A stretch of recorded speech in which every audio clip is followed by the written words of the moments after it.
Señor presidente del Tribunal Constitucional, doctor Helder Domínguez Haro. Señor magistrado del Tribunal Constitucional, doctor César Ochoa Kardich, y director general del Centro de Estudios Constitucionales.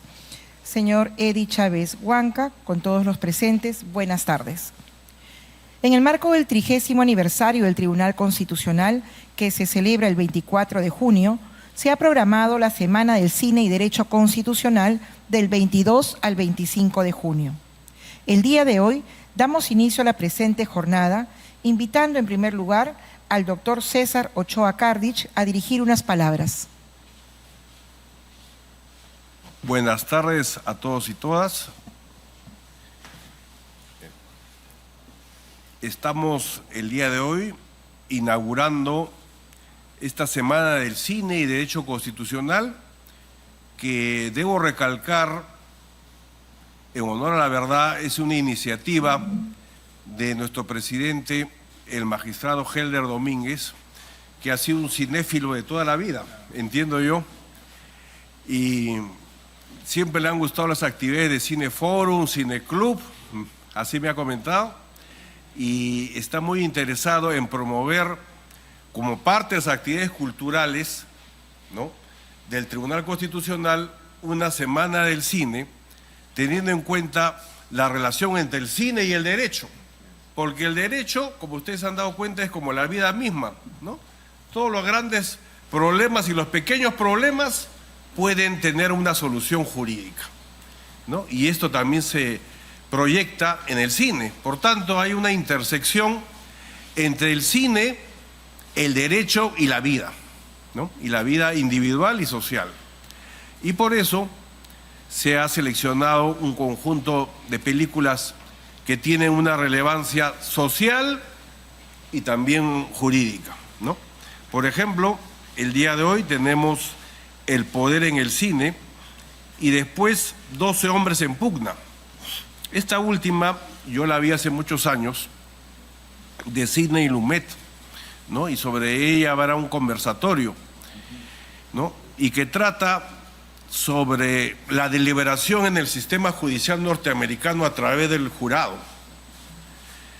lo cual uno diría es totalmente exótico a nuestra cultura jurídica, pero no tanto, porque en un jurado se tiene que lograr el consenso para tomar una decisión, y en los órganos colegiados, como en los tribunales, en un tribunal constitucional, ya no les cuento lo que sufrimos, ¿no?, para lograr un consenso. Debe ser algo similar a la situación de un jurado en el sistema anglosajón. Entonces, hay pues una intersección clara, repito y recalco, entre el cine, el derecho y la vida. Y con esto concluyo esta presentación y mi saludo y mi agradecimiento a todos. Muchas gracias, doctor Ochoa, por sus palabras.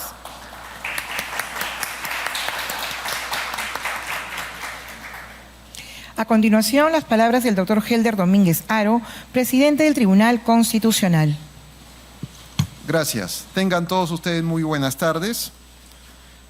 Me acompañan el magistrado César Ochoa Kardich, el director general del Centro de Estudios Constitucionales y presidente de la segunda sala del Tribunal Constitucional, así como también el abogado Edi Chávez Huanca, del Centro de Estudios Constitucionales. Me acompañan también el director ejecutivo, Manuel Sosa.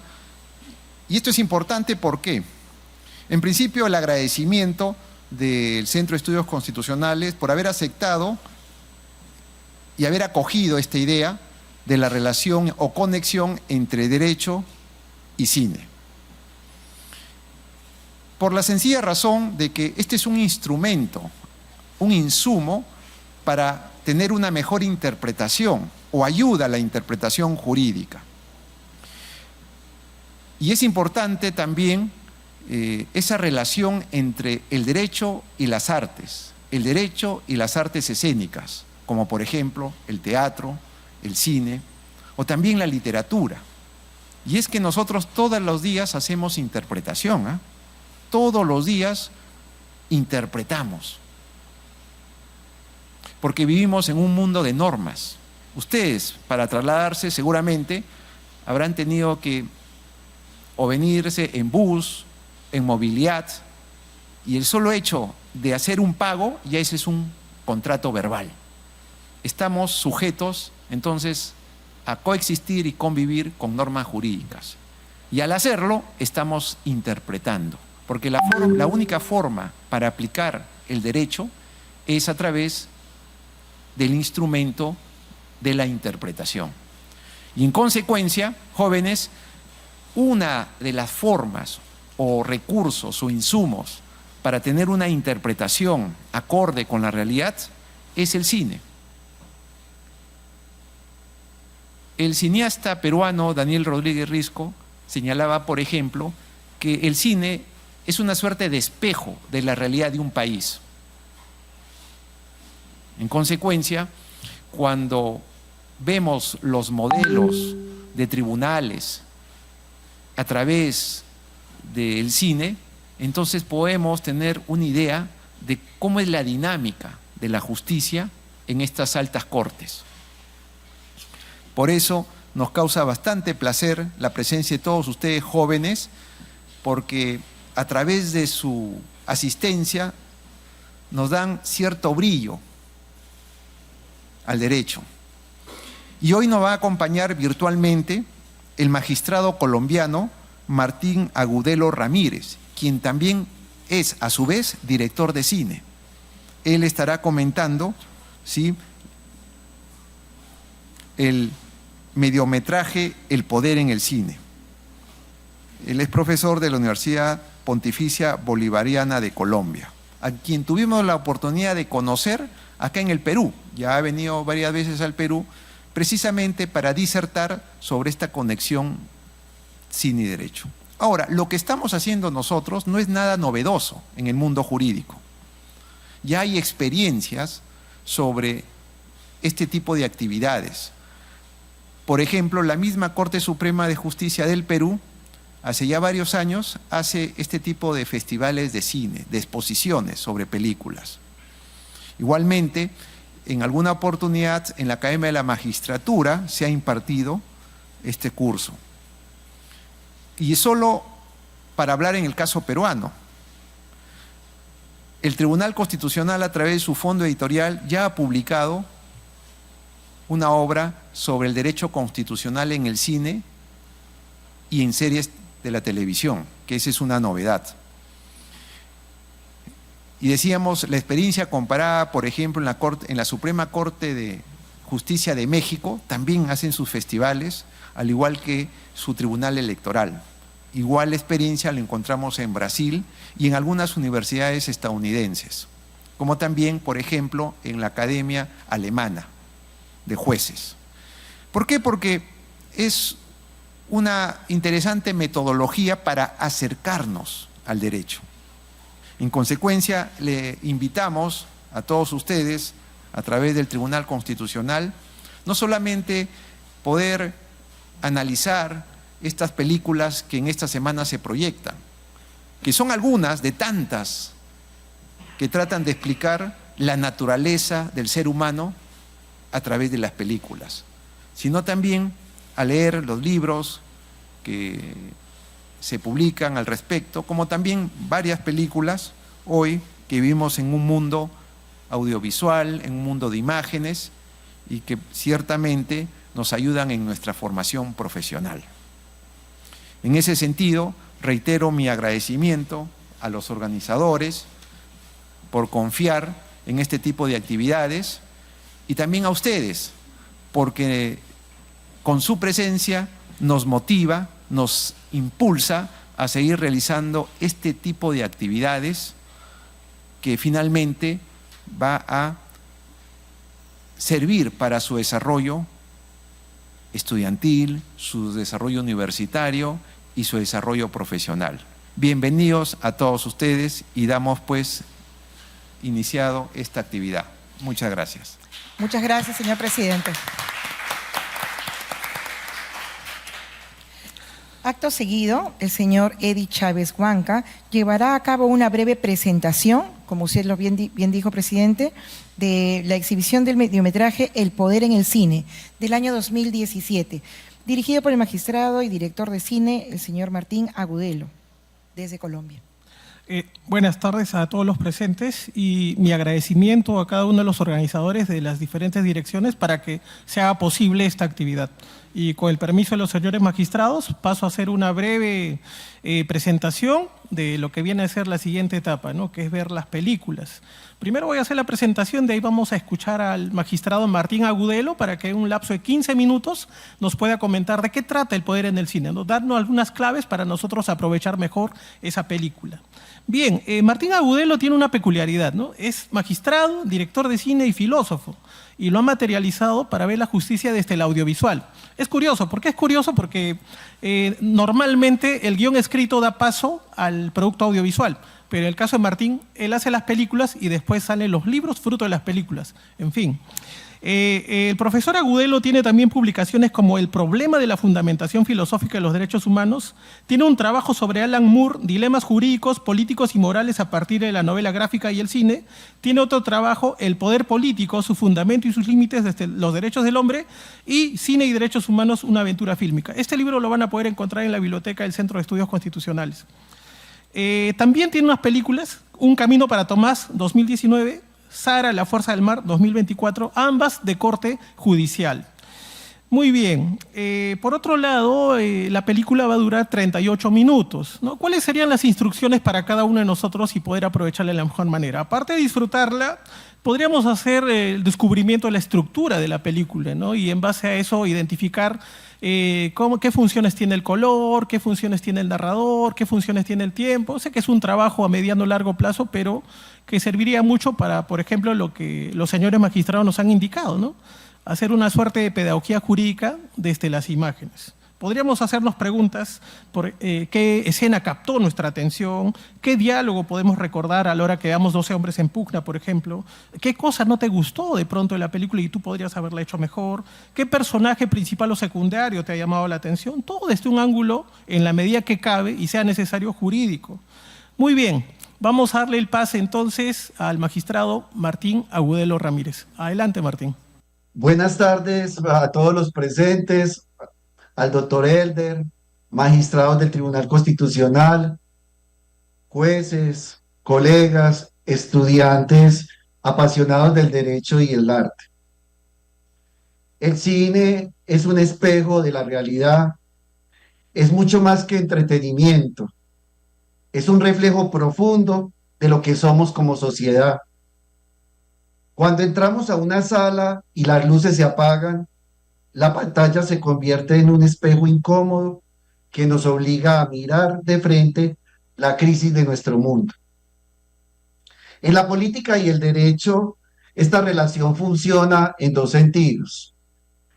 A veces usamos la teoría dogmática para estudiar una película, pero muchas otras veces es la pantalla misma la que nos abre los ojos y transforma nuestra forma de ver la realidad. Cuando el poder intenta reescribir la historia, el cine actúa como un testigo que no se puede sobornar. Lo vemos en V for Vendetta. Esta película usa la ficción y una máscara para desenterrar verdades incómodas que el Estado pretendía silenciar por la fuerza. Esta sacudida en la butaca es indispensable para todos nosotros. Nos ayuda a entender el pasado, nos confronta con el presente y nos invita a construir un mundo mejor. Bajo esta premisa fue que concebí mi mediometraje, el que van a ver a continuación, sobre cine y poder, un espacio audiovisual diseñado para someter a examen diversas manifestaciones de control o tipologías de poder que ustedes van a poder reconocer, cómo entender el poder vertical descendente, las representaciones ascendentes, la sujeción disciplinaria, teniendo en cuenta también las técnicas del vigilar y castigar a partir de Foucault, y cómo entender finalmente el poder a partir de la acción relacional y comunicativa. Ahora hablemos de un clásico que para mí resulta indiscutible para examinar los momentos en que el Estado nos quita la libertad de elegir. En la película La Naranja Mecánica, que va a ser muy importante en el desarrollo del mediometraje. Ustedes van a poder reconocer en el Stanley Kubrick un dilema básico que nos está planteando una pregunta que sigue vigente aún entre nosotros. ¿Hasta qué punto el Estado puede controlar a un individuo en nombre de la seguridad? En la teoría política, esto es lo que llamamos el ejercicio del poder descendente, el poder que se aplica desde el gobierno directamente hacia el ciudadano. El protagonista, Alex Delarge, es un joven violento que representa el caos puro. Para solucionar el problema de la delincuencia y calmar la alarma social, el Estado le aplica un tratamiento médico y psicológico experimental, el polémico método Ludovico, a través de drogas y un condicionamiento conductual forzado. El sistema lo obliga a sentir dolor físico insoportable cada vez que tiene un impulso violento o escucha música, la novena sinfonía de Beethoven. Aquí, a partir de la película de la Naranja Mecánica, podemos reconocer que hay un dilema ético gravísimo que se nos está planteando, cómo un método no resocializa a un individuo. En el caso de Alex, le anula la capacidad de elegir entre el bien y el mal. Lo está despojando de su libre albedrío para convertirlo en un robot programado para obedecer. Al final de la película podemos reconocer que cuando Alex revierte el efecto y restablece su capacidad para hacer el bien y el mal, para poder hacer el mal hacia el cual está inclinado, él recupera también su condición de ser humano libre.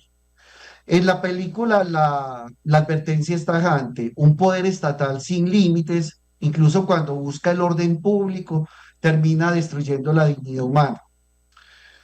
Ahora pasemos, y ustedes lo van a poder notar en el mediometraje, que hay una segunda tipología de poder que yo la analizo, la evalúo desde la perspectiva disciplinaria y desde las técnicas del vigilar y castigar. Me estoy refiriendo a una película que nos plantea una de las visiones más oscuras y más perturbadoras que el cine haya proyectado jamás, donde el cuerpo se convierte en territorio de poder. Me estoy refiriendo a la película Saló o Los 120 días de Sodoma, dirigida por Pier Paolo Pasolini. Aquí nos enfrentamos al poder disciplinario, a la cruda lógica del vigilar y el castigar. Es un control que no se limita a las leyes escritas, sino que se mete por completo en nuestra vida privada, en la mente y en los cuerpos de las personas. Pasolini nos confronta con tres niveles de degradación humana que nadie debería olvidar, de degradación humana que se padece y que se sufre a partir de las técnicas del poder. Primero, tratar a las personas como objetos. Las víctimas se convierten en cosas de las que los opresores disponen a su antojo. Esta es la visión más fría y más deshumanizada del poder y que se manifiesta a través de la burocracia. Segundo, la anulación de la libertad íntima, el afecto, el placer y la intimidad pierden todo sentido de libertad o de amor. Se transforman en obligaciones mecánicas y castigos dictados por el reglamento de los victimarios. El poder es el que decide sobre el deseo. Y finalmente, a partir de Saló, encontramos la crueldad compartida. El sistema es tan perverso que la maldad circula por todas partes, corrompiendo tanto a verdugos como a las mismas víctimas en un mismo engranaje de opresión. La advertencia final que nos hace Pasolini es un golpe directo a nuestra actualidad. Este control total del cuerpo anticipaba el modo en que la sociedad de consumo moderna, la actual, manipula hoy nuestros deseos. Cuando el derecho calla ante la invasión de la dignidad, la sociedad entera se convierte en una prisión sin muros. Luego, vamos a poder explorar otra tipología o semblanza sobre el poder y me refiero al poder ascendente, ese poder que se ejerce de abajo hacia arriba y es el que precisamente va a posicionar a aquel sujeto que inicialmente encontramos como sirviente, empleado, llamado a servir y que supuestamente obedece, pero que va a posicionarse sobre el que está arriba y de una forma tal que su alma es cooptada por el sirviente. Ese control silencioso que ocurre en las escuelas, en los hospitales, en las relaciones domésticas de manipulación, es el que podemos analizar muy bien y a partir de películas como la de Joseph Losey, director inglés, el filme, me refiero al filme El Sirviente, en el que a través de la convivencia entre Tony, un aristócrata burgués de personalidad débil, y Barrett, un nuevo empleado doméstico, su nuevo empleado doméstico, vamos viendo cómo se van trastocando esas relaciones de poder. De forma casi imperceptible, el sirviente empieza a estudiar la psicología de su amo, de su empleador. Rastrea sus debilidades, descubre sus secretos, administra sus miedos de forma sutil. En la filosofía política esto se denomina técnicas del pastoreo, donde el manipulador se vuelve en guía indispensable, forjando lazos de dependencia absoluta y deuda moral en el otro. Al final los roles se invierten y ustedes lo van a poder reconocer en el mediometraje que les vamos a enseñar. El sirviente se convierte en el pastor y se consagra como el verdadero dueño del escenario, mientras el amo pierde su autonomía porque ha perdido su alma, ha perdido su espíritu. Esta obra nos deja una lección fundamental. El poder es elástico y siempre encuentra grietas para cambiar de manos. No hace falta un golpe de Estado para perder la libertad. A veces la entregamos voluntariamente ante la sutil manipulación de nuestro entorno. El poder es manipulación. Frente a todas estas formas de opresión que hemos visto, que vamos a reconocer justo en el mediometraje, vamos viendo que el cine no se queda de brazos cruzados.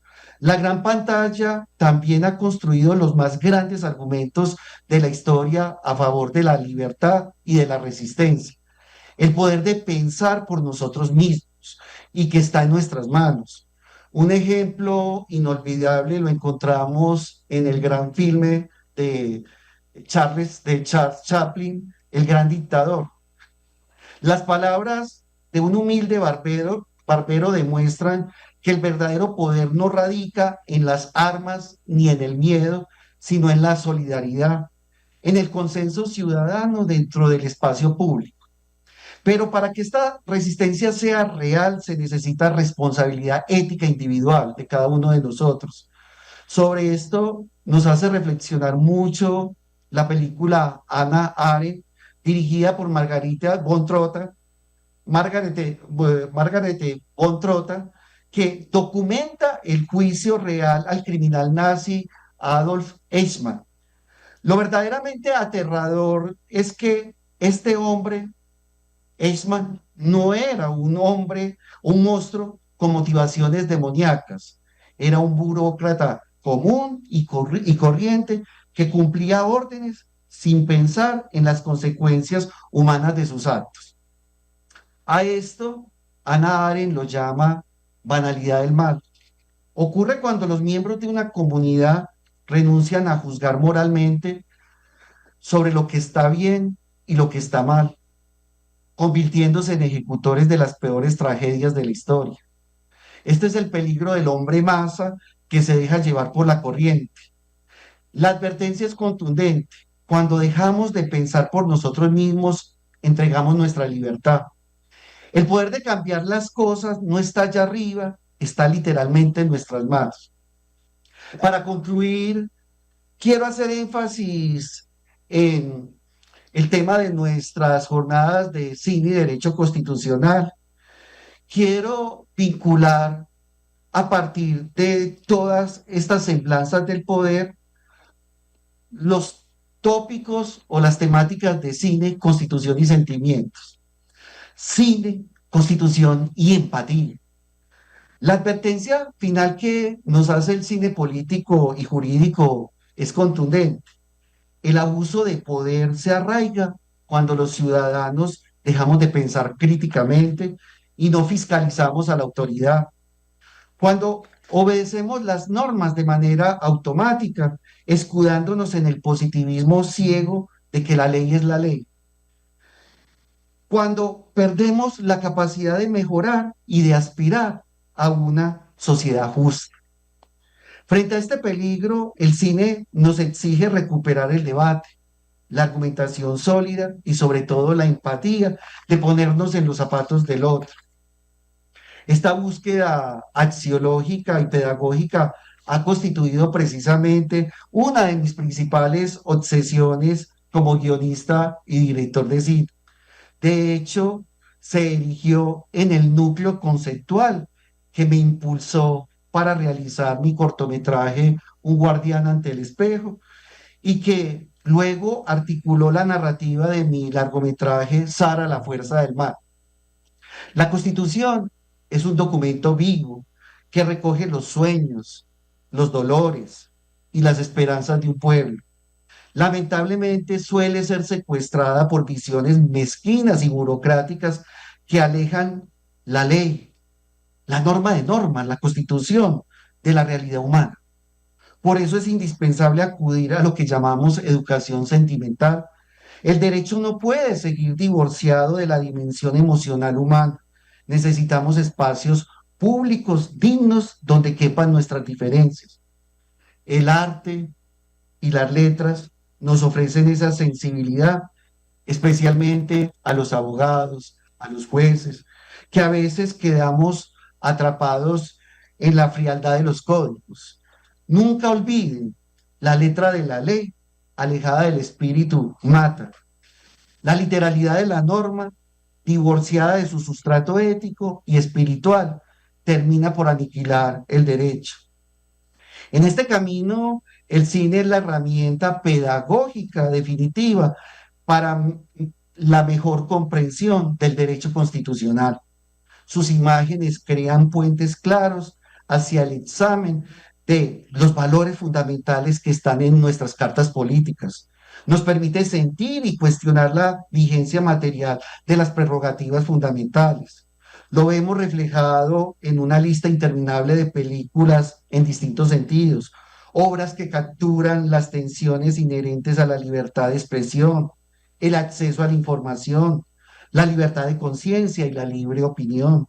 Relatos descarnados que visibilizan la disputa histórica por la tierra, el trabajo justo, la vivienda digna, el libre desarrollo de la personalidad.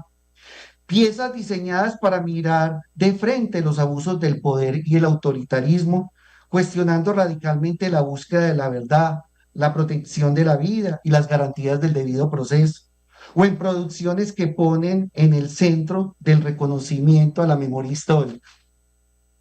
El cine, para terminar, se configura como una verdadera arma política y jurídica para la transformación de nuestros entornos, de nuestros mundos. Las películas rompen los límites impuestos por quienes ostentan el poder, nos invitan a mirar la realidad con otros ojos para entender conceptos tan complejos como la dignidad humana, la libertad, la igualdad, el pluralismo y la interculturalidad.